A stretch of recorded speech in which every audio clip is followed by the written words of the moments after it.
Hi friends, ಪೃಥ್ವಿ ಜಾಬ್ಸ್ಗೆ ಸ್ವಾಗತ. Friends, ಒಂದು ಹೊಸ ಉದ್ಯೋಗ ಮಾಹಿತಿ ಬಂದಿದೆ. ಕರ್ನಾಟಕ ಸರ್ಕಾರದಿಂದ ಬಂದಂಥ ಬೆಂಗಳೂರು ವಿದ್ಯುತ್ ಸರಬರಾಜು ಕಂಪನಿಯಲ್ಲಿ ಬೆಸ್ಕಾಂದಲ್ಲಿ ಹೊಸ ನೇಮಕಾತಿಗಳನ್ನು ಬಿಡುಗಡೆ ಮಾಡಿದ್ದಾರೆ.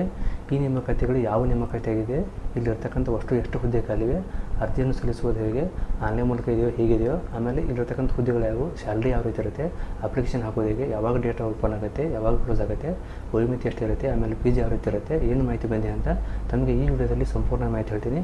ಅದಕ್ಕೆ ವಿಡಿಯೋನ ಎಲ್ಲೂ ಸ್ಕಿಪ್ ಮಾಡದೆ ಕೊನೆ ತಗೊಂಡು ಹಾಗೆ ಮಾಹಿತಿ ಇಷ್ಟ ಆದರೆ ಒಂದು ಲೈಕ್ ಮಾಡಿ ಮತ್ತು ಶೇರ್ ಮಾಡಿ, ಮನಸ್ಸಿಗೆ ಕಮೆಂಟ್ ಮಾಡಿ. ಹೊಸಬರು ಯಾರು ನಮ್ಮ ಚಾನಲ್ ನೋಡ್ತಾ ಇದ್ರು ಅವರು ನಮ್ಮ ಚಾನಲ್ನ ಸಬ್ಸ್ಕ್ರೈಬ್ ಮಾಡ್ಕೊಳ್ಳಿ. ಹಾಗೆ ಪಕ್ಕದಲ್ಲಿರ್ತಕ್ಕಂಥ ಬೆಲ್ ಐಕಾನ್ ಆನ್ ಮಾಡಿಕೊಂಡ್ರೆ ನಾವು ಹಾಕುವಂಥ ವಿಡಿಯೋ ತಮಗೆ ನೋಟಿಫಿಕೇಷನ್ ಆಗಿ ಬರ್ತವೆ. ಅದು ತಮಗೆ ಉದ್ಯೋಗ ಮಾಹಿತಿ ಬೇಗನೆ ನಿಮಗೆ ಪಟ್ಟಂತ ಗೊತ್ತಾಗುತ್ತೆ. ಓಕೆನಾ? ಇವಾಗ ಇಲ್ಲಿ ಇನ್ಫಾರ್ಮೇಷನ್ ಕೊಟ್ಟಿದ್ದಾರೆ, ಏನು ಮಾಹಿತಿ ಬಂದು ನೋಡ್ಕೊಂಬಾರ ವಿಡಿಯೋನ ಎಲ್ಲೂ ಸ್ಕಿಪ್ ಮಾಡಿದ್ರೆ. ಕೊನೆಗೆ ಈ ಮಾಹಿತಿ ತಮಗೆ ಇಷ್ಟ ಆಗಿದ್ದರೆ ಕೊನೆಗೆ ಈ ವಿಡಿಯೋನ ಎಲ್ಲ ಕಡೆ ಶೇರ್ ಮಾಡಿ.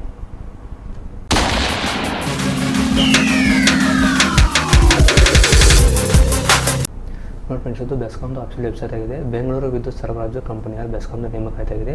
ಇಲ್ಲಿರ್ತಕ್ಕಂಥ ಹುದ್ದೆ ಅರ್ಜಿ ಕರೆದಿದ್ದಾರೆ. ಸುಮಾರು 500ಕ್ಕಿಂತ ಹೆಚ್ಚು ಹುದ್ದೆ ಖಾಲಿವೆ. ಏನು ಮಾಹಿತಿ ಬಂದಿದೆ ಅಂತ ಆಫೀಷಿಯಲ್ ವೆಬ್ಸೈಟ್ ಚೆಕ್ ಮಾಡೋಣ.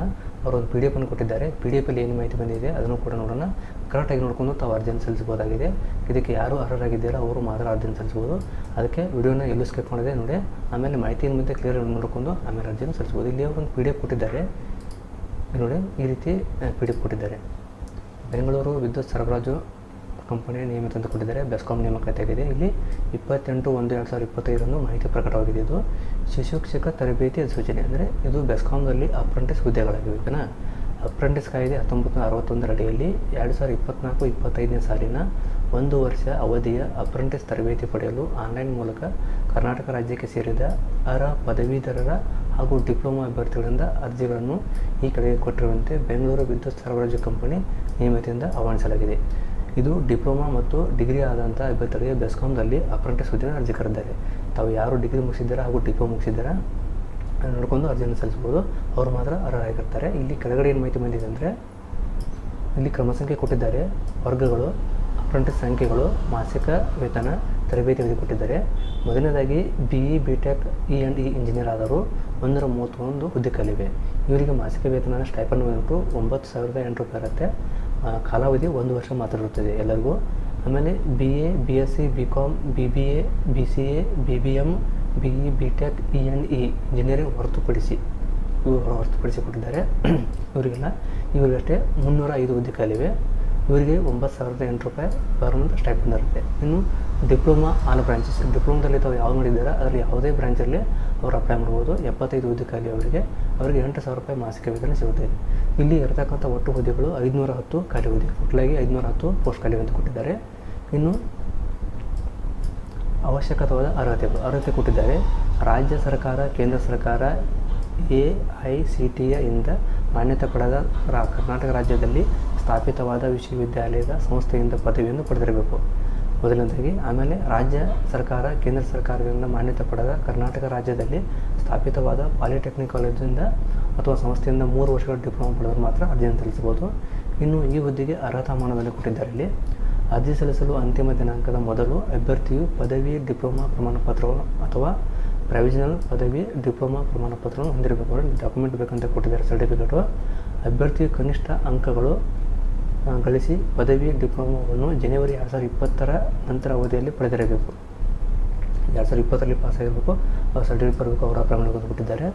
ಇನ್ನು ಅಪ್ರೆಂಟಿಸ್ ಕಾಯ್ದೆ 1961 ಅಡಿಯಲ್ಲಿ ಈಗಾಗಲೇ ತರಬೇತಿ ಪಡೆದ ಅಥವಾ ಪ್ರಸ್ತುತ ಅಪ್ರೆಂಟಿಸ್ ಪಡೆಯುತ್ತಿರುವ ಅಭ್ಯರ್ಥಿಗಳು 1 ವರ್ಷ ಅನುಭವ ಇರುವ ಅರ್ಜಿ ಸಲ್ಲಿಸಲು ಅರ್ಹರಿಲ್ಲ. ಆಲ್ರೆಡಿ ಅಪ್ರೆಂಟಿಸ್ ಮುಗಿದಿದ್ರೆ ಅಥವಾ ಮಾಡ್ತಾ ಇದ್ದರೆ ಅವರು ಇದಕ್ಕೆ ಅರ್ಹರಲ್ಲ ಕೊಟ್ಟಿದ್ದಾರೆ. ಅಪ್ರೆಂಟಿಸ್ ನಿಯಮದ ಪ್ರಕಾರ ವಯಸ್ಸಿನ ಮಿತಿ 18 ವರ್ಷಕ್ಕಿಂತ ಕಡಿಮೆ ಇರಬಾರ್ದು, 18 ವರ್ಷಕ್ಕಿಂತ ಹೆಚ್ಚಿಗೆ ಇರಬೇಕಂತ ಕೊಟ್ಟಿದ್ದಾರೆ. ಅದಕ್ಕೆ ಕಡಿಮೆ ಇದ್ದರೆ ಅದು ತಗೋದಂತ ಕೊಟ್ಟಿದ್ದಾರೆ.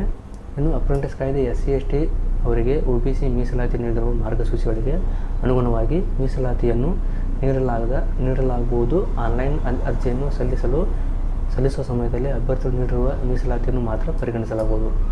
ಅಭ್ಯರ್ಥಿಗಳು ಪರಿಶೀಲನೆ ಸಮಯದಲ್ಲಿ ಮೀಸಲಾತಿ ಪೂರಕವಾಗಿ ಸಂಬಂಧಿಸಿದ ಮೀಸಲಾತಿ ಪ್ರಮಾಣಪತ್ರವನ್ನು ಸಲ್ಲಿಸಬೇಕು. OBC ಪ್ರಮಾಣಪತ್ರದ ಬದಲಾಗಿ ಜಾತಿ ಆದಾಯ ಪ್ರಮಾಣಪತ್ರವನ್ನು ಪರಿಗಣಿಸಲಾಗುವುದಿಲ್ಲ. ತುಂಬ ಜನ ಮಿಸ್ಟೇಕ್ ಮಾಡ್ತಾರೆ. OBC ಅಂದರೆ ಕಾಸ್ಟ್ ಇನ್ಕಮ್ ಕೊಟ್ಬಿಡ್ತಾರೆ. ಇದು OBCನೇ ಬೇರೆ ಇರುತ್ತೆ, ಕಾಸ್ಟ್ ಇನ್ಕಮ್ ಬೇರೆ ಇರುತ್ತೆ. OBC ಸರ್ಟಿಫಿಕೇಟ್ ಒಂದು ಬೇರೆ ಬರುತ್ತೆ.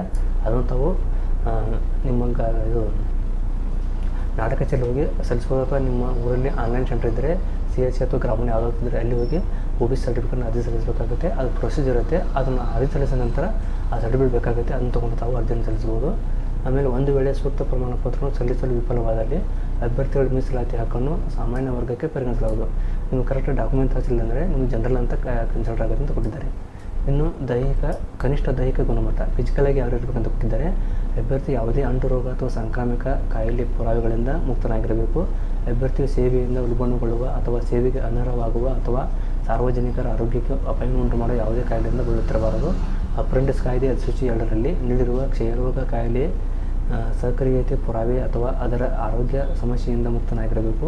ಸಹಾಯಕ ಚಿಕಿತ್ಸಕ ಶ್ರೇಣಿಯ ಹುದ್ದೆಗೆ ಕೆಳಮಟ್ಟದ ವೈದ್ಯಕೀಯ ಅಧಿಕಾರಿಯಿಂದ ಲಿಖಿತ ರೂಪದಲ್ಲಿರುವ ವೈದ್ಯಕೀಯ ಪ್ರಮಾಣ ಪತ್ರ ಹಚ್ಚಬೇಕಂತ ಕೊಟ್ಟಿದ್ದಾರೆ. ಫಿಸಿಕಲ್ ಮೆಡಿಕಲಾಗಿ ಎಲ್ಲ ಬಿಟ್ಟಿರ್ಬೇಕಂತ ಕೊಟ್ಟಿದ್ದಾರೆ. ಯಾವುದೇ ರೀತಿ ಏನೋ ಸಮಸ್ಯೆ ಇರಬಾರ್ದು.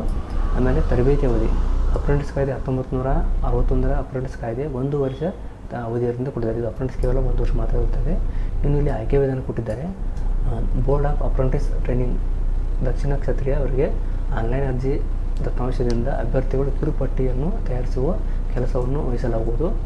ಅರ್ಹತಾ ಪರೀಕ್ಷೆಯಲ್ಲಿ ಮಾತ್ರ ಪಡೆದ ಅಂಕಗಳ ಆಧಾರದ ಮೇಲೆ ಕಿರುಪಟ್ಟಿಯಲ್ಲಿ ತಯಾರಿಸಲಾಗುತ್ತಿದ್ದ ಕಿರುಪಟ್ಟಿ ಆದ ಅಭ್ಯರ್ಥಿಗಳ ವಿವರಗಳನ್ನು ಅವರ ನೋಂದಾಯಿತ ಇಮೇಲ್ ಐಡಿಗೆ ಇಮೇಲ್ ಮೂಲಕ ತಿಳಿಸಲಾಗುತ್ತದೆ.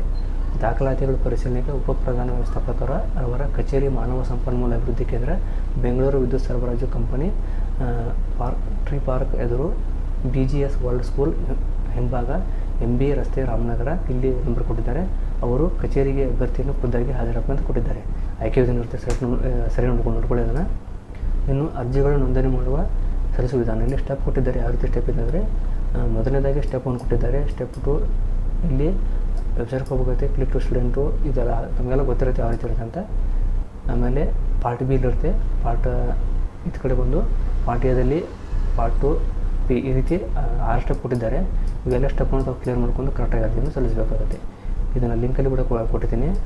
ವೆಬ್ಸೈಟ್ ಲಿಂಕ್ ಅಲ್ಲಿಂದ ಅಪ್ಲೈ ಮಾಡ್ಬೋದು. ಇನ್ನು ವೆಬ್ಸೈಟ್ ಪೋರ್ಟಲ್ನಲ್ಲಿ ಅರ್ಜಿ ಸಲ್ಲಿಸುವ ಸಂಬಂಧಿಸಿದ ಪ್ರಶ್ನೆಗಳಿಗೆ ಏನಾದರೂ ತೊಂದರೆ ಅದರಲ್ಲಿ ಇಮೇಲ್ ಮತ್ತು ಕೊಟ್ಟಿದ್ದಾರೆ. ಈ ಇಮೇಲ್ಗೆ ತಾವು ಸಂಪರ್ಕ ಮಾಡಬೇಕಂತ ಕೊಟ್ಟಿದ್ದಾರೆ. ಇನ್ನು ಪ್ರಮುಖ ದಿನಾಂಕ ಬಂದ್ಬಿಟ್ಟು ಆನ್ಲೈನಲ್ಲಿ ಆರಂಭ ದಿನಾಂಕ ಅರ್ಜಿ ಸಲ್ಲಿಸೋದು ಡೇಟು 1/2/2025 ಅಂದರೆ ನಿನ್ನೆಯಿಂದ ಅರ್ಜಿ ಸಲ್ಲಿಕೆ ಆರಂಭವಾಗಿದೆ. ಬೆಂಗಳೂರು ವಿದ್ಯುತ್ ಸರಬರಾಜು ಕಂಪನಿ ನ್ಯಾಟ್ಸ್ ಪೋರ್ಟಲ್ನಲ್ಲಿ ಅರ್ಜಿ ಸಲ್ಲಿಸುವ ಕೊನೆಯ ದಿನಾಂಕ 20/2/2025 ಆಗಿದೆ. ಕಿರುಪಟ್ಟಿ ಅಭ್ಯರ್ಥಿಗಳ ಪಟ್ಟಿಯ ಘೋಷಣೆ ದಿನಾಂಕ 1/3/2025 ಆಗಿದೆ.